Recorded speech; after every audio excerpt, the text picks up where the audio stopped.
Hi, in this video I'm going to introduce the topic how you can hide your location online. Now, today's world, your digital location is arguably as important as your physical location. It certainly reveals more about you than you might realize. Every time you browse the web, your digital footprint is used to track, monitor, and even control your access to websites, resources, all sorts of things online. We're going to just cover that subject very briefly. Now, there are methods to hide your identity and your location. Of course, they're two separate components here, but basically your identity can be given away and your location by some of the same information.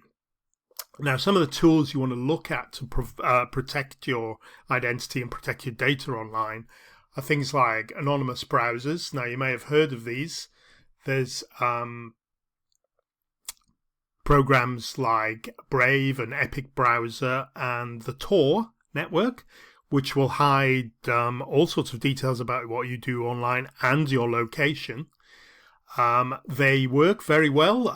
Tor project is probably one of the most famous. You can download a specific browser that stops your ISP seeing where you visit, and websites won't be able to see where you're from. If you do have a look at Tor browser, it's also used for accessing the dark web, one of the methods, probably the most popular. And you can put like little extensions in Firefox and Chrome. But if you do install any of this stuff, make sure you get it from torproject.org, the official site, because there's lots of dodgy copies of the browser, ironically, which steal your information and your data. So make sure you get it from the proper site. Okay, Brave and Epic Browser, you can search online and find those, or you can use things like incognito mode in Firefox. Also, to hide your location, Tor actually uses a sort of voluntary network, so it routes your information through the Onion routing network. The main drawback I've found with it, it's great, it's secure, it's all been installed and set up for the right reasons. It can be very slow. So for day-to-day browsing, you can find it very slow. And although you can hide your location, you can't control your location like you can with proxy servers and VPNs, which I'll come on to in a minute. So proxy servers, I mentioned these. These are intermediary servers which you redirect your browser traffic to, so that you can hide your real IP address and go through a different location. They don't add any level of security, but they do hide your location from websites that you visit. If you want to investigate these, you can go to somewhere like Proxy Nova. Proxy Nova here has got a list of different proxy servers. These are all free ones that they've just found on the internet. Again, be careful with these because you don't know who's running them. And some people do put up proxies to steal data rather than help you. So be careful, but here's the proxy IP and the proxy port. Those are usually the only two pieces of information you need. Once you've got those, you need to go into your settings on your computer. I'm just showing you on our Windows computer here, and we go into Network and Internet. And you'll find a setting here called proxy. You just need to click there and say use a proxy server setup. You need to turn it on, obviously, and then grab the proxy IP that you've got from the address page and the port in there. Click on don't use the proxy server for local internet addresses. That means it doesn't use the proxy server when they're accessing stuff on your own network, because it's pointless to go out to a Malaysian proxy server and come back when you just want to access your printer or your network storage or something like that. Okay, so that's how you do that. I'm just going to cancel that. Dead easy to do. Say there's lots of these different sites. Proxy Nova's a useful one. And VPN services, right? VPN services are probably the safest to use. Unfortunately, they cost money though.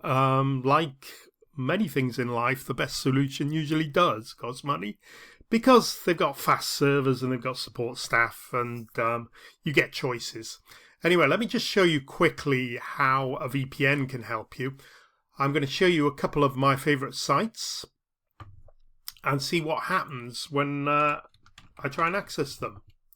So Pandora is a online radio jukebox type station. It was quite unique when it came out years and years ago. There's probably lots of other different versions of it now, but for older people like me, I've still got a soft spot for it. But as you can see, a couple of years ago, it became unavailable in my country or region. And so if I go to it, I can't access it. But I'll show you how I can access it in a second. Another one on a musical format is Radio Garden. Now, Radio Garden is brilliant. If you just Google it, Radio-Garden, it basically allows you access to tens of thousands of radio stations all over the world. Now, here, let me go to Little Rock, and I try and listen to the radio station. Unfortunately, you used to be able to work, but now United Kingdom users, that's me, I can't do it. There's some sort of copyright licensing argument that went on and stopped Radio Garden being available in the UK. A few other countries it's blocked. This is called geo-targeting. Anyway, I'm going to show you how a VPN can get past that. Okay, let's go and show you how it can. Yeah, just to summarize, it's called geo-targeting, this stuff. And it does some good stuff, I mean, if you go to Google and type in plumbers, it looks up your location from your IP address and give you plumbers in your local location rather than on the other side of the world. So it is good. It also, lots of sites are faster because they'll reroute you to a CDN by your location. So Amazon will give you UK Amazon or US Amazon or French Amazon, wherever you are, and it'll do things like tailor adverts to the location you're in. Bad stuff is blocking, charging you higher prices and controlling and restricting stuff. Okay, let me show you the VPN. The VPN I use is called NordVPN. There's a little discount link in the description below if you want to try it. Here it is. Now I'm just going to show you very quickly.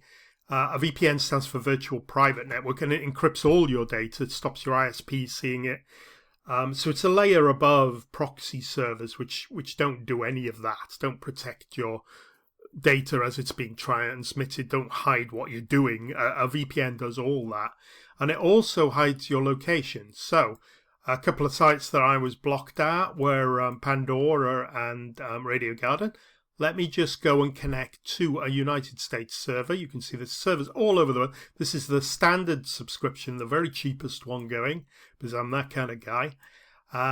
You don't need to buy any of the add-ons or extra thing. This is the basic subscription with NordVPN, and you get all these servers all over in South America. And when I connect to one of these, it will create a virtual private network or an encrypted tunnel between me and that server. So let's go to New York, one of my favorite cities. Just click on that and it'll create an encrypted tunnel between this laptop I'm using now and the US server in New York. I'm not in New York, unfortunately, but any website I visit now will think I am in New York. So let's just minimize that. Can I show you? Yeah, let's just show you Pandora. Pandora is unavailable in my country, but now I'm in the US digitally, if so to speak. So let me just refresh this page. And Pandora is going to check me out. I might have to, no, it's all right. It's checked me out again, and this time I can play.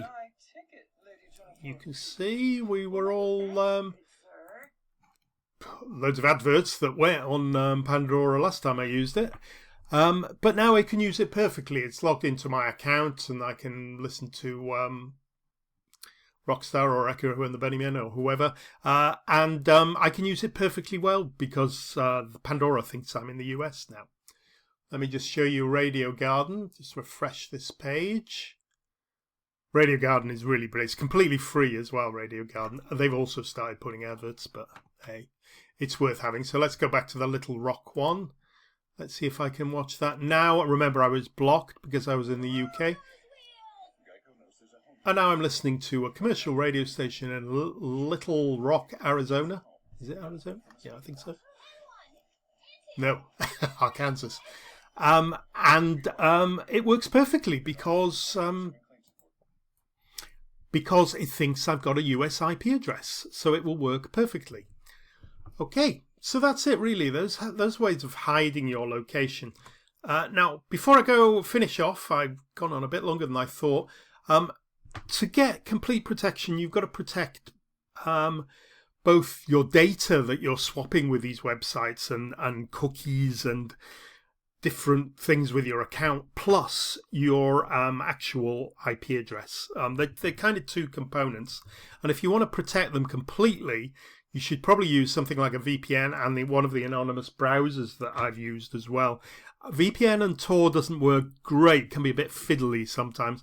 Use a VPN with one of the like Brave or Epic or something like incognito mode in Firefox will protect you a lot. Make sure you use reputable services that don't keep logs of your activity or it defeats the object.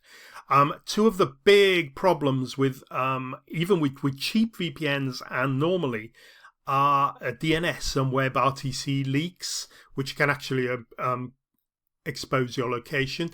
If you're concerned about this, you should go to a site called Browse Leaks. It's completely free, and there you'll find checks. You can do an IP address lookup. Just click on the submit there, and it'll look up your address and check. You can also do a DNS leak test and make sure that you're using the DNS servers of the VPN rather than your ISP's DNS servers, or there's something not working properly there. And you can do the WebRTC leak test as well, and it's a good tool for checking that your VPN is keeping you hidden. Okay, so that's basically it. I'll finish there. Remember, no single solution provides perfect anonymity, but you can do a lot there. If you're just looking to hide your location and access blocked resources, VPN's probably the way to go, and I would recommend NordVPN. If you want to do a complete security package and keep yourself really safe and anonymous online, add that, use an anonymous browser to go with it. And I should mention as well, there are privacy-focused search engines like DuckDuckGo that don't store all your data about your search queries, which unfortunately most of the other search engines like Google do. Okay, right, I'll finish now. Thanks for watching, and I hope everybody has a great day. Bye for now.